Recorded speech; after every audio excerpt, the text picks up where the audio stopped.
और मनु जी महाराज जो हैं अपने पुत्रों की भांति प्रजा की चिंता करते हैं। इसलिए जब मनु के सामने राम जी प्रकट हुए तो मनु ने वैकुंठ नहीं मांगा, मोक्ष नहीं मांगा, ये मांगा कि आप मेरे पुत्र हो जाएं और हम फिर संसार में पैदा हों। संसार के आवागमन से मुक्ति नहीं मांगी है। क्यों भाई, क्या मनु मूर्ख हैं? आवागमन को छुड़ाने का मौका मिला था तो फिर से राजा बने क्यों, और फिर से वो भगवान को पाए पुत्र रूप में काहें? क्या जरूरत थी? भगवान तो मिल गए थे एक बार।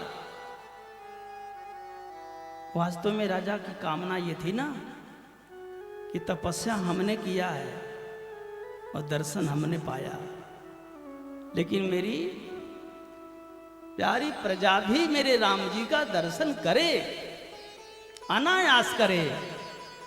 मेरी तपस्या का फल मेरे राज्य को मिलना चाहिए, अयोध्या वासियों को मिलना चाहिए, सारी दुनिया को मिलना चाहिए। और यही हुआ। वे मनु महाराज फिर दशरथ होके आए, और मनु महाराज दशरथ होके आए, राम जी अयोध्या में आए। तो राम जी जब अयोध्या में बालक बन के आए ना, तो अयोध्या वाले आनंदित हो गए। कहा जहि सुख लागी पुरारी, अशुभ बेश कृत शिव सुखद, अवधपुरी नर नारी, तेहि सुख महा संतत मगन। बड़े बड़े तपस्वी, मनस्वी, योगी, यति, ध्यानी, ज्ञानी जिस सुख को पाने के लिए हजारों हजारों साल तपते हैं, वो सुख अयोध्या के निवासी अनायास पाते हैं। सब राम जी का दर्शन करते हैं। किसके पुण्य से? वो मनु जी के पुण्य से। और अयोध्या वाले ही कहें, श्रृंगवेरपुर वाले निषाद भी राम जी का दर्शन पाते हैं, उनका पादोदक भी पाते हैं। मिथिला वाले भी दर्शन पाते हैं। बक्सर के जंगलों में रहने वाले वनवासी भी पाते हैं। वे राम जी का सुख तमिलनाडु वाले भी पाते हैं, कर्नाटक वाले भी पाते हैं, उलंका तक वाले पाते हैं। और राम जी राजा हुए, 12,000 साल तक राजा रहे, 12,000 साल तक। और राम जी 12,000 साल तक क्या किए? वो कोटिन बाजी मेध प्रभु की, कोटिन बाजी मेध प्रभु की, कोटिन बाजी मेध प्रभु की, कोटिन बाजी मेध प्रभु की, दान अनेक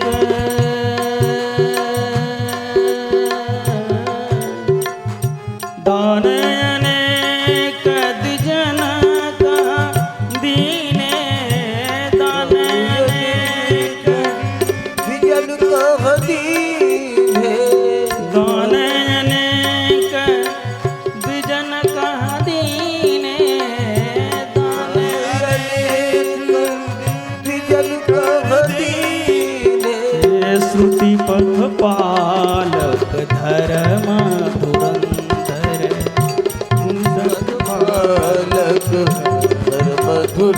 धुरंधर, गुणातीत अरु भोग पुरंदर, गुणातीत अरु भोग पुरंदर।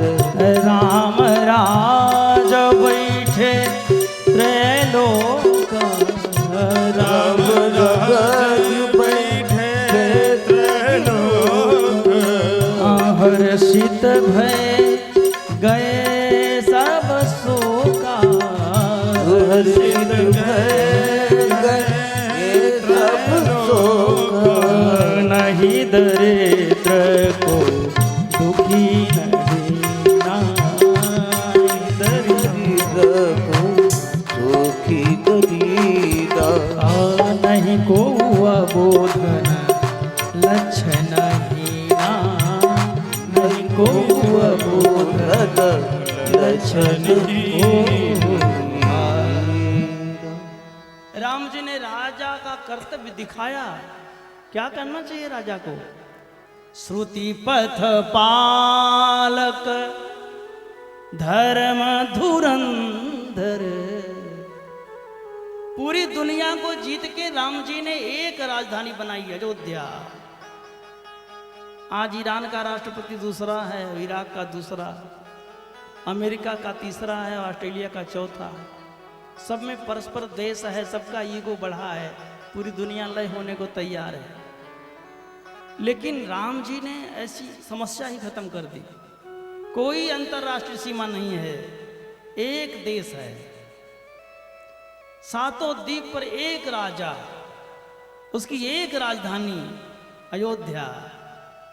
अयोध्या के राज सिंहासन पर राम जी विराजमान हैं और भरत जैसे महात्मा के छत्र के नीचे विराजमान है और राज्य चलाते हैं। वेद मार्ग का धर्म चल रहा है, वैदिक धर्म का पालन पूरी दुनिया में हो रहा है और धर्म का फल है सुख। धर्म का क्या फल है? सुख है। वर्णाश्रम निज निज धर्म, निरत वेद पथ लोग, चलहि सदा पावहि सुखहि, नहीं भय शोक न रोग। राम जी के राज्य में सब धर्म के मार्ग पर चल रहे हैं, इसलिए न भय है, न किसी को शोक है, न किसी को रोग है, न किसी को दुख ही है। राजा जैसा करता है प्रजा वैसी करती है, उसी मार्ग पे चलती है। मेरे राम जी कुश की चटाई पर सोते हैं कनक भवन में, क्योंकि सीता जंगल में है और राम जी कुश की चटाई पे सोते हैं। भवन में रह के भी तपस्वी की भांति हैं, लेकिन राजा के कर्तव्य में कोई त्रुटि नहीं है, सारी प्रजा सुखी है। गोसाई जी महाराज कहते हैं राम जी के जमाने में दंड नहीं था, केवल दंड शब्द था, माने किसी को सजा ही नहीं होती थी। क्यों? क्योंकि कोई अपराधी ही नहीं था, कोई नैनी जेल नहीं था, कोई तिहाड़ नहीं था, क्योंकि कोई अपराधी नहीं है। लेकिन दंड शब्द है। कहाँ?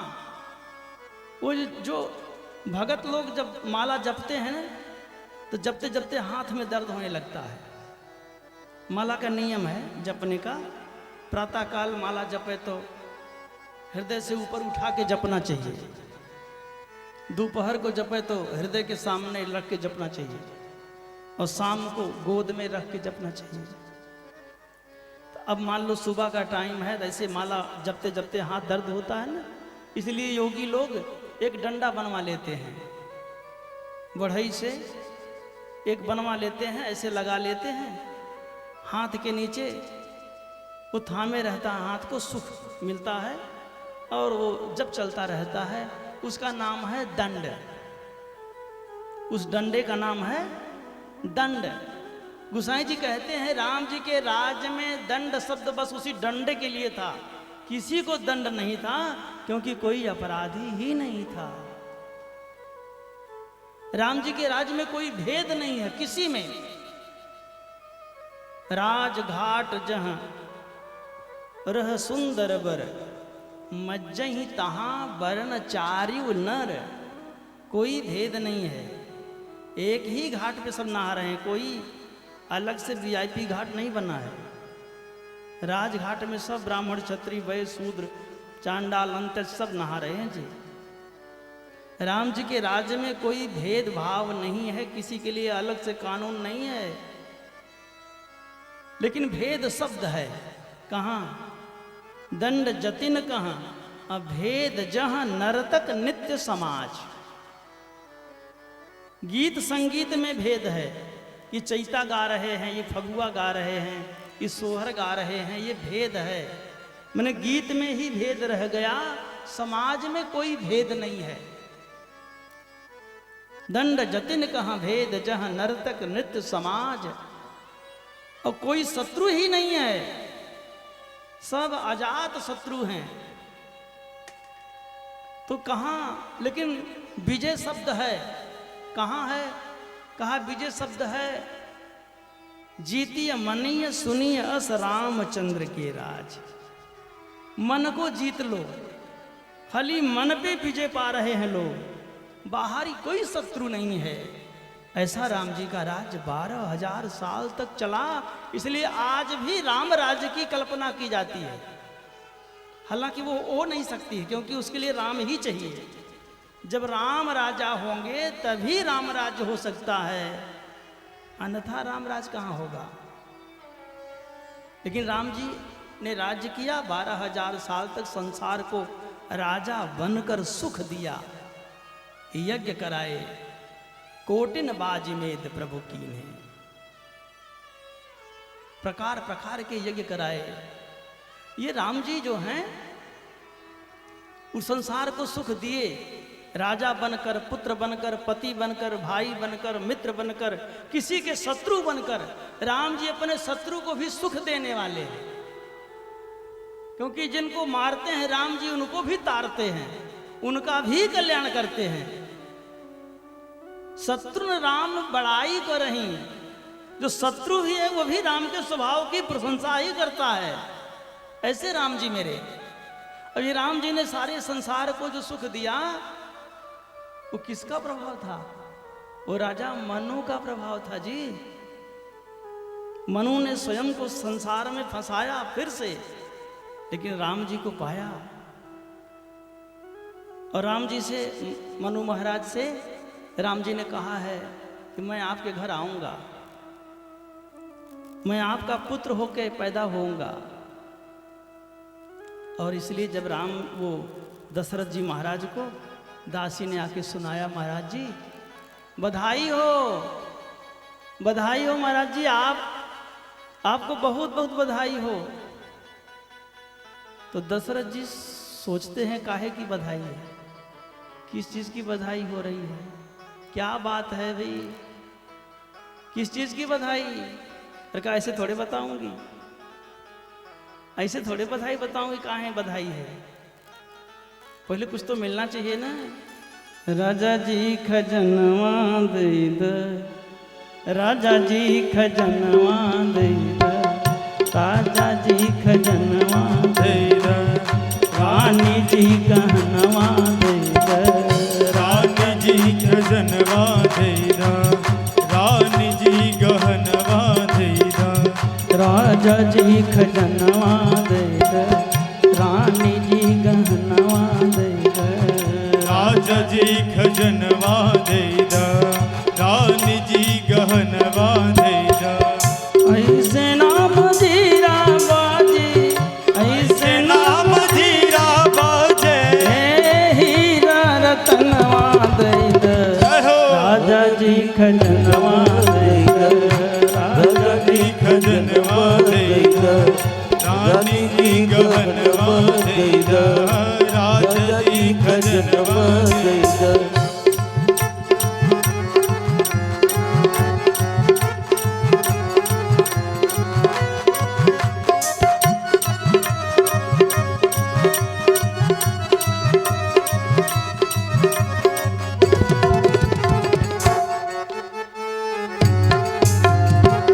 राजा जी खजनवा दे द, राजा जी खजनवा, हल्का सुलकाड़ा साड़ा, हल्का सुलकाड़ा छाड़ा, बाजू बंद झुमका साड़ा, बाजू बंद झुमका ढाड़ा, हल्का सुलकाड़ा साड़ा, बाजू बंद झुमका ढाड़ा, हल्का सुलकाड़ा छाड़ा, बाजू बंद झुमका ढाड़ा। आई है अरमनवा अपने काने के अरनवा दे द, राजा जी खजनवा दे द, रानी जी गहनवा दे द, राजा जी खजनवा दे द, रानी जी गहनवा दे द। बाजी नाम जीरा ऐसे, बाजी नाम जीरा ऐसे, हीरा रतनवा दे द, राजा जी खजनवा दे द रानी जी गहनवा दे द राजा जी खजनवा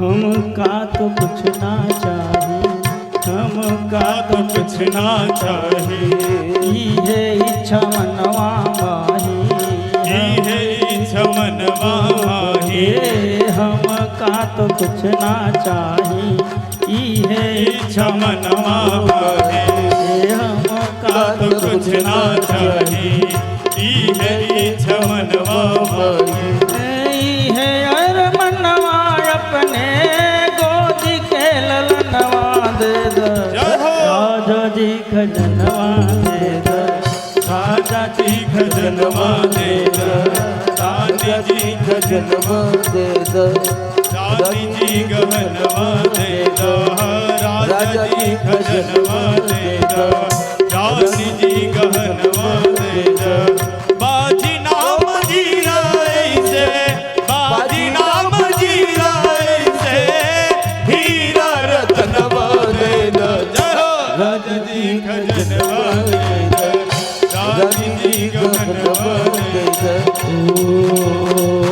पाव पय जनिया दे द जय हो कमर कर धनिया दे द पाव पर धनिया दे द कमर कर धनिया दे द पाव पय जनिया दे द कमर कर धनिया दे द पाव पर धनिया दे द कमर कर धनिया दे द है यार मनवा अपने हाथ के कंगनवा दे द राजा जी खजनवा दे द रानी जी गहनवा दे द राजा जी खजनवा दे द रानी जी गहनवा दे द राजा जी खजनवा दे द रानी जी गहनवा दे द राजा जी खजनवा दे द रानी जी गहनवा दे द राजा जी खजनवा दे द रानी जी गहनवा राजा जी खजनवा दे द रानी जी गहनवा दे द दशरथ पुत्र जन्म सून काना जन्म सून काना जन्म सून हो पुत्र जन्म शून खाना जन्म शून खाना जन्म शूनि हो मानव ब्रह्मानंद समानान हो मानव ब्रह्मानंद समानान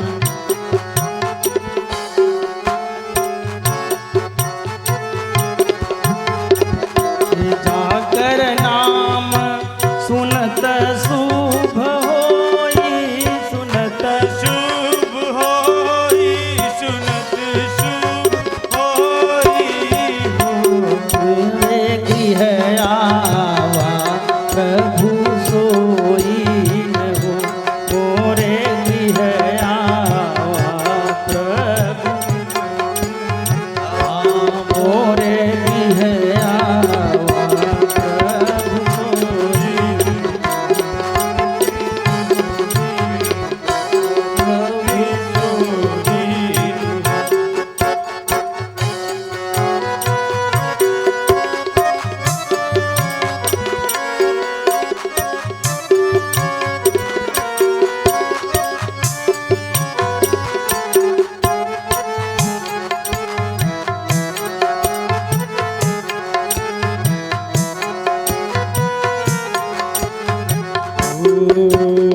गुरु बसी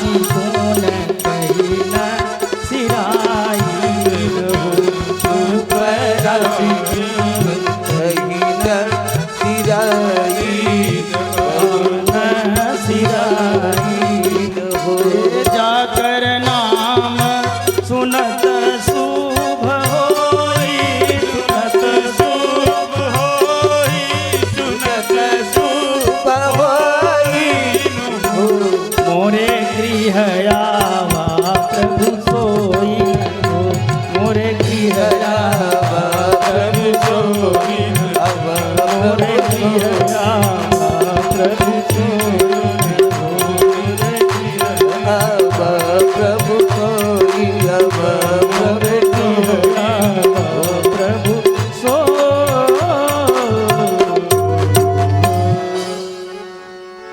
महाराज जी ने सुना मेरे घर में कौशल्या जी को, सुमित्रा जी को, कैकेयी जी को पुत्र प्राप्ति हुई है। राजा स्वयं देखने नहीं गए। आप विचार करो कि इतने जन्म इतने इतने बुढ़ौती में महाराज जी को इतने प्रयत्न के बाद पुत्र रत्न की प्राप्ति हुई है। प्रसन्न तो बहुत हुए। कितने प्रसन्न हुए? मानो ब्रह्मानंद समाना, भाव समाधि लग गई। सिंहासन पर बैठे ही रह गए, आंख बंद हो गई, प्रेमाश्रु बहने लगे, विचार करने लगे। वो राम जी ने कहा था कि मैं आपके यहाँ आऊंगा, तो जाकर नाम सुनत शुभ होई। उस सोई प्रभु हैं, वही आए हैं। मोरे गृह आवा प्रभु सोई, और इसलिए ब्रह्मानंद लग गया। मानव ब्रह्मानंद समाना। पुत्र के होने से आनंद होता है, ब्रह्मानंद नहीं होता। ब्रह्मानंद जीव को तब होता है जब परमात्मा की प्राप्ति होती है। दशरथ जी की देह शिथिल हो गई है, क्योंकि वशिष्ठ जी महाराज ने भी कहा था धरहु धीर होई हैं सुत चारी। तो दशरथ जी को विश्वास नहीं हुआ था। जानते कहें? क्योंकि हम लोग कहते हैं कि भगवान पे भरोसा है, लेकिन भरोसा अपना करते हो। सच मानिए और नहीं मानिए तो टंकी में देख लीजिए आजकल कैसी लाइन उमड़ रही है। भरोसा है क्या भगवान पे? अच्छा मान लो 2 ड्राम तेल आप रख लेंगे, तो क्या आप अनंत काल के लिए हो जाएगा वो? लड़ाई लंबी खिंच गई फिर क्या होगा? इसका मतलब है कि आप पे भगवान पे भरोसा नहीं है, लड़ाई का इंतजाम खुद कर रहे हैं आप। और ख्याल रखिए, दुख को याद करने से दुख आता है और सुख को याद करने से सुख होता है। क्योंकि ब्रह्मांड की रचना भगवान ने प्रपंच से किया है। प्रपंच माने क्या है? धर्म अधर्म, पाप पुण्य, सुख दुख, लाभ हानि सब एक में मिला दिया, मिला के बना दिया। क्यों? क्योंकि खालिस एक चीज से कुछ बन ही नहीं सकता है जी। संगीत में एक सिद्धांत है कि चैत में चैता गाना चाहिए, फागुन के महीना में राग फाग गाना चाहिए, फगुआ। सावन हो न तो मल्हार गाना चाहिए, आल्हा कजरी इत्यादि। लेकिन यदि शुद्ध राग गाएंगे तो गाना बनेगा ही नहीं। शुद्ध राग गाएंगे तो शुद्ध राग से गाना बनता ही नहीं है, आप गा ही नहीं पाएंगे। उसमें कुछ मिलावट किया जाता है।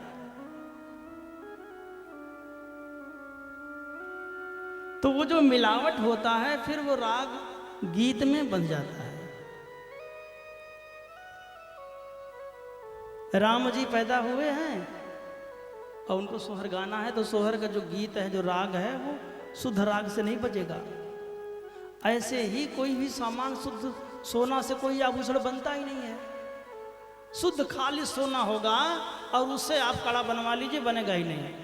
उसमें तांबा मिलाना पड़ेगा, चांदी मिलानी पड़ेगी, कुछ और मिलाना पड़ेगा, तभी बनेगा।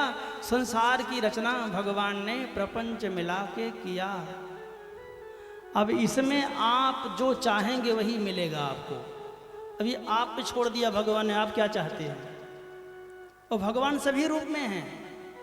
ठाकुर जी कहते हैं कि सुखम दुखम भाव अभाव भयम चा भयम एव च अहिंसा समता तुष्टिस्तपो दानम यशो यश भवन्ति भावा भूतानाम मत्त एव पृथक विधा।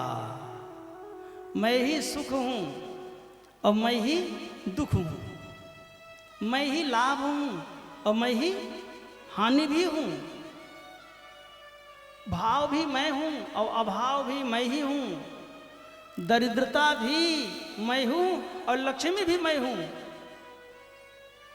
आप क्या चाहते हैं? रोग चाहते हैं कि स्वास्थ्य? अगर रोग चाहते हैं तो रोग का चिंता करिए, रोग हो जाएगा।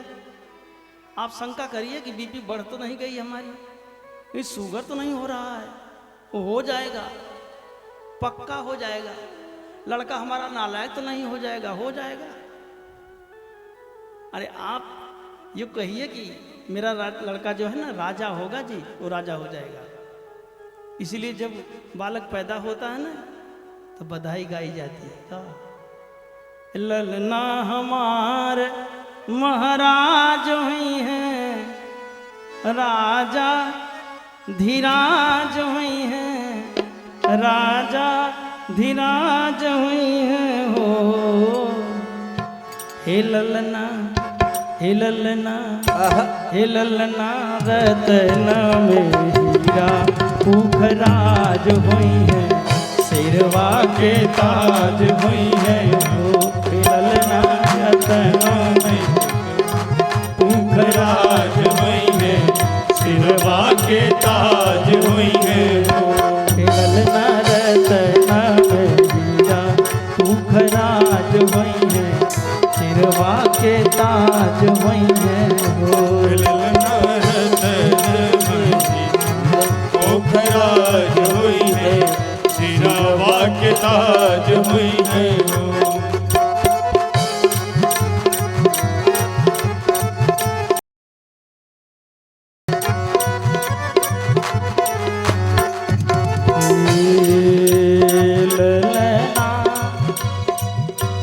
ललना हमारे ई तो जियम हुई है,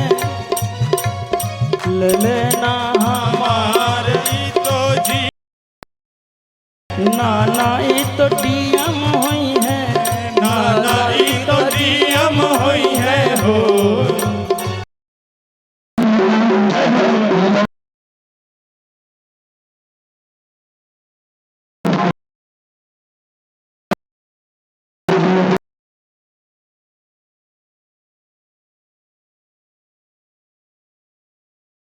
तो सीएम हुई है, से ऊपर बीएम हुई है।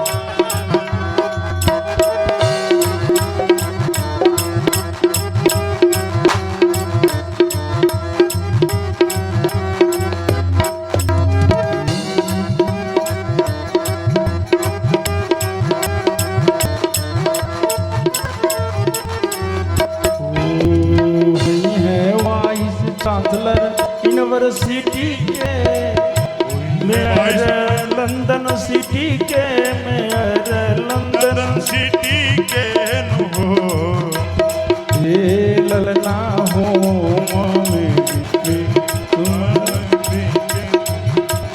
ललना, ललना, ललना हो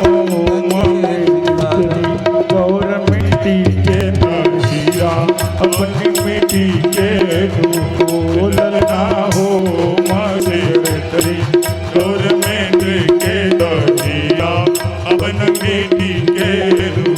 ललना हो मुझे तेरी गवर्नमेंट के दहिया अपन बेटी के रू।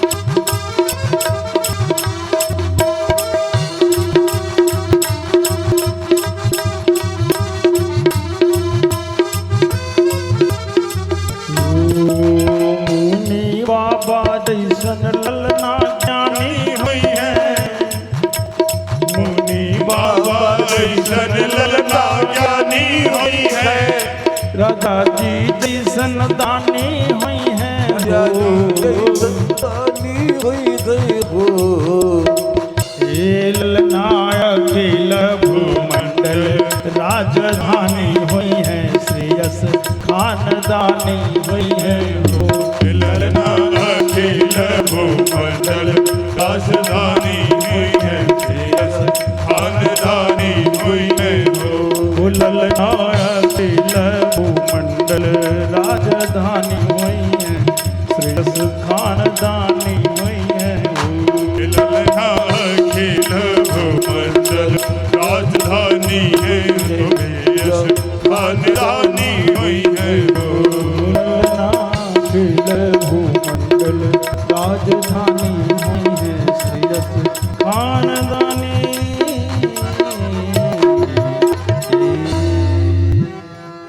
बोलिए राजा राम भगवान की जय। राम लला सरकार की जय हो। कनक भवन बिहारी लाल की जय हो। तो दशरथ जी महाराज को वशिष्ठ जी ने बताया था, बेटा तुम्हारे यहां त्रिभुवन के मालिक आएंगे। महाराज को भरोसा नहीं है, काहे? क्योंकि महाराज जी को अपने शोर सिफारिश पर भरोसा है। दशरथ जी को एक मित्र मिले एक बार। कौन? जटायु जी। जानते हैं महाराज जी, हमारे दशरथ जी एक बार नया साल लगने पर अपने गुरु बाबा के पास गए। जब नया साल लगे, जिस दिन चैत्र का प्रतिपदा, वो नया साल है हम सबका, तो वो चैत्र के प्रतिपदा के दिन ब्राह्मण के पास जाना चाहिए, उसको पंचांग का दान करना चाहिए और पंचांग में कहना चाहिए कि पढ़ के हमको सुनाइए, हमारा राशिफल बांचिए, अब की साल हमारा कैसा जाएगा, और उसको देख करके वो जो सलाह करें उसके अनुसार अपना इस साल की योजना बनाई, क्या करना है क्या नहीं करना है, ये करना चाहिए। महाराज बार वशिष्ठ जी के यहाँ पधारे और महाराज से पूछे, महाराज जी इस साल का हमको फलादेश करिए। वशिष्ठ जी महाराज ने कहा कि राजन, अन्न का संचय करिए, बड़े बड़े तालाब बनवाइए, उसमें जल का संचय करिए और वृक्ष लगवाइए फलदार, जितना हो सके जल्दी। काहे महाराज, ऐसा क्यों? कहा अकाल पड़ने वाला है, अयोध्या में अकाल आएगा। अच्छा, तो अकाल काहे आएगा? कि मैं देख रहा हूं वो जो गोचर है ब्रह्मांड का, जैसे आदमी का राशि होता है ना, ऐसे नगर का भी राशि होता है, ऐसे ही देश का भी होता है, दुनिया का भी होता है। तो कहा कि आपके राज्य में अकाल पड़ने वाला है, क्योंकि शनि बकरी हो रहे हैं और बकरी हो करके वे फिर से घूम करके लौटेंगे तो वो नुकसान करेगा। दुनिया के लिए बकरी होना शनि का वो कष्टकारक है, अकाल पड़ेगी। इसलिए आप अन्न का संचय करें, जल का संचय करें, ताकि अकाल पड़ने पर प्रजा भूखों न मरे। दशरथ जी ने कहा, महाराज कोई उपाय नहीं है, अकाल को रोकने का कोई उपाय नहीं है? हाँ है, शनि जी मान जाएं और बकरी ना हो, अपनी कक्षा में आगे बढ़ जाएं तो अकाल नहीं पड़ेगा। लेकिन बेटा शनि को कौन मनाएगा? वो तो ग्रह है, वो जा रहा है अपनी चाल से, अब उसको रोकने की हिम्मत किस में है? कहा मुझ में है। गुरुदेव आप आशीर्वाद दीजिए, हम शनि को हरा के उसे विजय प्राप्त करेंगे। वशिष्ठ जी हंसने लगे, बेटा ये तो साहस है, ये काल पर विजय पाना वो संभव नहीं है। कहा गुरुदेव आप आशीर्वाद हो तो कुछ भी असंभव नहीं है। हमारी प्रजा पे कष्ट आ रहा है, उसका कारण शनि है, तो मैं शनि से लड़ूंगा, प्राण जाएगा तो चला जाए, प्रजा के हित में होगा ना। इसीलिए दशरथ का बखान है जी। वशिष्ठ जी बड़े भावुक हो गए। कि वाह, राजा हो तो ऐसा, जाओ बेटा विजयी होगे। दशरथ जी अपने दिव्य रथ में सवार हुए। दशरथ जी के पास ऐसा रथ था, उनके तरफ से मिला था वो, जिस किसी लोक में चाहे उसमें बैठ के जा सकते थे। इसलिए वो कभी कभी इंद्र के यहाँ जाते थे मिलने। अपने दिव्य रथ पे सवार हुए और दशरथ जी ने प्रेरणा किया रथ को, चलो शनि के मार्ग में। अंतरिक्ष में पहुंच गया रथ और शनिदेव को ललकारा, सावधान हो जाइए, हमसे आपका युद्ध होगा। या तो आप अपने मार्ग में सीधे जाइए, लौटिए नहीं, क्योंकि आपके लौटने से पृथ्वी पर अकाल पड़ेगा और मैं दशरथ राजा हूं, अकाल नहीं पड़ेगा मेरे रहते। शनि हंसने लगे, करे यहां तक आ गए आप, आपको धन्यवाद है और साधुवाद है, आपकी हम प्रशंसा करते हैं और आपके साहस की भी प्रशंसा करते हैं, लेकिन हमारा मार्ग मत रोकिए, आप जाइए, आपका नुकसान हो जाएगा। कहे नहीं, हमसे आप युद्ध करिए, यही ना होगा कि हमारा प्राण चला जाएगा, या तो आप लौटिए। शनि जी ने कहा तो ठीक है, बाण चलाइए, तो देखते हैं आप में कितना बल है।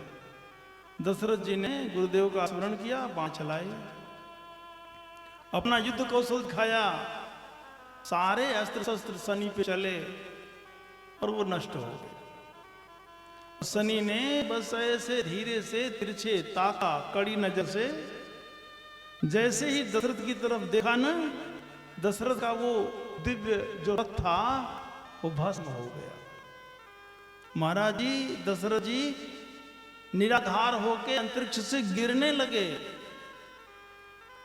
और गिरने लगे तो उस समय आकाश में अंतरिक्षचारी हमारे जटायु जी उड़ रहे थे, गिद्धराज जी, और उन्होंने देखा कि कोई राजा गिर रहा है। राजा यहां कहां से आ गया इतना ऊपर, और उन्होंने लपक करके अपना पंख फैलाया और दशरथ जी को समेट लिया। दशरथ जी उनके बाहों में आ गए, गिरने से बच गए। आप कौन हैं, यहां क्या कर रहे हैं? दशरथ जी ने वो बात बताई कि ऐसे ऐसे बात है, हम शनि से युद्ध करने के लिए गए थे। अच्छा, आपको प्रणाम है भाई, आप ऐसे ही तैसी हैं प्रजा के, ये अपना प्राण की परवाह नहीं कर रहे हैं आप, और ग्रह से युद्ध करने आ गए। तो चलिए कोई बात नहीं, वो आपका रथ जल गया ना, अभी हम नहीं चले हैं, और हम पर शनि की दृष्टि का असर नहीं पड़ता है। शनि की दृष्टि का असर कुछ लोगों पे नहीं पड़ता है, इन पर कौवे पे नहीं पड़ता है, गिद्ध पर नहीं पड़ता है, और सेवक पर नहीं पड़ता है। जो निर्धन सेवक हो उस पर भी शनि की दृष्टि नहीं पड़ती, उसका असर नहीं पड़ता। अब जो है वो गिद्धराज ने अपने पंख पे बिठाया, चलिए फिर युद्ध करिए, और फिर से वो शनि के सामने उपस्थित हुए।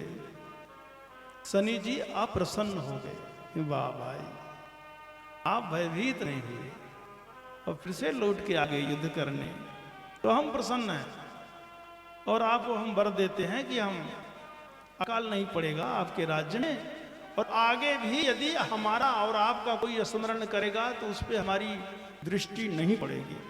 दशरथ जी ने एक स्तुति पढ़ी है, और वो दशरथ जो शनि स्तुति है उसको पढ़ने से शनि का दोष नहीं लगता, और शनि जी प्रसन्न हुए और सीधे चले गए, अकाल नहीं पड़ा। ऐसे दशरथ महाराज। इसलिए वशिष्ठ जी कहते हैं भरत से, बेटा भयऊ न अहई न अब हुनिहारा, भूप भरत जस पिता तुम्हारा। तो तुम्हारा जो पिता दशरथ थे ना बेटा, उनकी तरह न कोई राजा पहले हुआ, न आज है और न आगे होगा। क्यों महाराज, एक से बढ़कर एक राजा हुए, दशरथ से भी प्रतापी बलवान, ज्यादा दिन राज्य करने वाले। कहा लेकिन सबके यहां राम थोड़े आए। जासु शनि है सप्रेम बस, राम प्रगट भय आई। बताओ ऐसा कोई भाग्यशाली है क्या? इसलिए आपके बाप की तरह कोई नहीं है। वे दशरथ जी महाराज जब लौट के आए, वशिष्ठ से निवेदन किया, गुरुदेव आपकी कृपा से हम विजय को प्राप्त हुए और जटायु ने हमारा सहयोग किया। जटायु उस दिन से दशरथ जी के मित्र हुए और जब कभी मन न लगे दशरथ का तो वो नगर के बाहर चले जाते थे। नगर में गिद्ध का आना वर्जित है। नगर में कोई स्थान ऐसा नहीं बनना चाहिए जहां गिद्ध रहे। नगर के बाहर रहे तो अच्छा। तो जटायु जी नगर के बाहर ही आते थे, आवाज लगाते तो दशरथ जी बाहर जाते, सरयू के किनारे उनसे भेंट होती, घंटों बैठती, मुलाकात होती, बातचीत करते। एक बार दशरथ जी के मन में ग्लानि भई, मेरे पुत्र नहीं है, चिंता हुई। तो दशरथ जी ने जटायु जी से पूछा कि देखो भाई, आपकी पहुंच तो ऊपर तक है, भगवान के यहां तक आपकी पहुंच है, तो जरा यार पता करो ब्रह्मा जी के यहां कि हमारे भाग्य में पुत्र है कि नहीं है। तो जटायु जी के भ्राता हैं चाचा जी गरुण जी महाराज, जटायु और संपाति भाई हैं, और इन दोनों के चाचा हैं गरुण जी। और गरुण जी कहाँ रहते हैं? गरुड़ महा ज्ञानी गुण राशि, हरि सेवक अति निकट निवासी। वो नारायण के पार्षद हैं, वाहन हैं। तो जटायु जी ने अपने चाचा जी से कहा, जब चाचा जी शाम को घर आए तो निवेदन किया कि हमारा एक मित्र है दशरथ, जरा ब्रह्मा जी के यहाँ कार्यालय में जाके पता करिए कि उनको पुत्र का योग है कि नहीं है। देखो वो सोर्स इज फोर्स, बड़े लोगों से संपर्क हो तो क्या नहीं हो सकता है। वो गरुण जी महाराज ब्रह्मा जी के यहाँ पधारे और उनके कार्यालय में गए, लगे पोथी पलटने। अयोध्या के राजाओं का दशरथ जी का नाम आया, उसमें देखा उन्होंने क्या लिखा है। तो दशरथ जी को पुत्र नहीं है, निसंतान है। जटायु जी बड़े दुखी हुए, काफी दिन नहीं आए। बहुत दिन के बाद आए, आवाज लगाई, दशरथ जी पधारे। और दशरथ जी ने कहा, यार बहुत दिन हो गया आप आए नहीं, और हमने आपको एक काम दिया था, आपने काम भी नहीं किया। तो जटायु जी की आंखों में आंसू आ गए। क्या बताएं, वो समाचार अच्छा नहीं है भाई। वो ब्रह्मा जी की उसमें पोथी में नहीं है पुत्र, इसलिए हम आपसे बताए नहीं, आए भी नहीं। अच्छा, उस दिन दशरथ जी को बड़ी चिंता हुई। आज ग्लानि भई है, एक बार भूपति मन माही, भयउ ग्लानि मोरे सुतना। उस दिन ग्लानि हुई कि मेरे पुत्र नहीं होगा, क्योंकि वो पक्की बात हो गई, वहां तक पता लग गया। अब क्या, तो कुछ नहीं है, ब्रह्मा के विधान में भी नहीं है तो होगा नहीं। और उस दिन दुखी होकर दशरथ जी महाराज वशिष्ठ के यहां गए, और वशिष्ठ जी ने हंसते हुए हाल चाल पूछा तो रोने लगे और कहते हैं कि सब कुशल है, सब अच्छा है। अब कोई आदमी रोए भी और कुशल ही कहे तो कैसे कुशल है। वशिष्ठ जी ने कहा, बेटा तुम हंस भी, वो रो भी रहे हो और सब सुखी हैं, ऐसा भी कह रहे हो कुशल है। कहा, महाराज प्रजा सुखी है, राज कुशल से है, और हमको ग्लानि है, आपको दुख है। काहे? हमोरे सुतना पुत्र नहीं है, और महाराज आप भी नहीं दुखी हैं हमको देख के। आप हमारे गुरु महाराज हैं, आप, और आपको भी कभी कष्ट नहीं हुआ कि चेला हमारा निपुती है। वशिष्ठ जी ने कहा, आज तक आपने कहा ही नहीं ये बात हमसे। हमको तो आज पता लगा कि नहीं है। अब हमको पता लग गया तो अब कर देंगे इंतजाम। अब दशरथ जी कहते महाराज कहाँ इंतजाम कर देंगे, है ही नहीं है। आप ऐसे ढांढस दे रहे हैं, झूठा सांत्वना दे रहे हैं आप। नहीं नहीं हम सच कह रहे हैं, अरे होगा आपको। अरे कैसे होगा, हमने चेक कराया है, ये है अपना भरोसा। गुरु बाबा ने कहा बेटा अरे धरहु धीर कोई है सुतचारी। मैं कह रहा हूं 4 पुत्र होंगे। कहा ब्रह्मा क्या नहीं है, अरे कहा ब्रह्मा के ऊपर से लाऊंगा। धरहु धीर हुई है सुतचारी अत्रिभुवन विदित भगत भयहारी। त्रिभुवन विदित भगत भयहारी। त्रिभुवन विदित भगत भयहारी। सिंगी ऋषि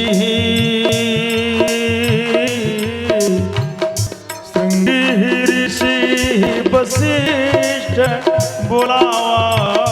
सिंगी ऋषि वशिष्ठ बुलावा। पुत्र काम शुभ यज्ञ करा। पुत्र काम शुभ यज्ञ करावा। प्रेम सहित मुनिया होती ने। प्रेम सहित मुनिया प्रेम सहित मुनि आहुति दीने। प्रेम सहित मुनिया आहुति दीने। आ प्रगटे अनेल चरु करनी। अनेल चरु करनी। प्रगटे अनेल चरु कर। प्रेम से आहुति दिया है। किसने दिया, दशरथ ने? नहीं जी, मुनि ने दिया है। आज आप स्वयं ही यज्ञ करना चाहते हैं। आजकल झगड़ा हो रहा है कि स्त्रियां व्यास गद्दी पे काहे न बैठें, हवन काहे न करें, वेद काहे न पढ़ें। अरे भाई करो, कौन रोकता है। अब तो मनुस्मृति थोड़ी चल रही है, अम्बेडकर का संविधान चल रहा है। करो मनमानी और दुख भोगने के लिए तैयार रहो जी। सच मानो आप, यदि आप धर्म शास्त्र का पालन नहीं करोगे दुख ही मिलेगा। व्यक्ति हो, परिवार हो, समाज हो, चाहे दुनिया हो। आप देखो जो वैदिक धर्म है उसका लोप हो गया, पूरे संसार से लोप हो गया है। अब संसार से लोप हो गया है तो संसार की क्या गति है, उन्नति हो रही है क्या?